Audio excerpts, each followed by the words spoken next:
याला म्हणतात गावाकडची लवंगी. एकच नंबर. खाल्ली की मारण्याची अशी हगवणच लागली पाहिजे माणसाला. एवढी पण गावाकडचा एकदम मटण रस्सा खायचा म्हणला झणझणीत तर त्याच्यासाठी लवंगी मिरची म्हणजे पाहिजेच ना राव. ते सपकन आणि भुसकून खाणार आहे वय. आणि गावाकडचा तडका जो माहिती आहे ते गावाकडच्या लोकांनाच माहिती आहे. असं नाही गावाकडलेच खाते दुसरे पण खातात म्हणा ना. तुम्ही म्हणता का आम्ही खात नाहीत काय. शहराकडले पण खातात. पण खरी जी झणझणीत मसाला असतोय का तो असतोय लवंगी मिरचीचा गावरान मसाला.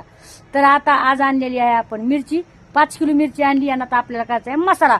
अशी आगाग व्हायला लागली काय सांगू तुम्हाला. मरणाची आगाग व्हायला लागली. तोंडाची नुसते जवळ बसले तर आता तर मसाला करायचा आहे. काय होईल काय माहिती. तरी पण सांगा मग लाईक शेअर कमेंट करून.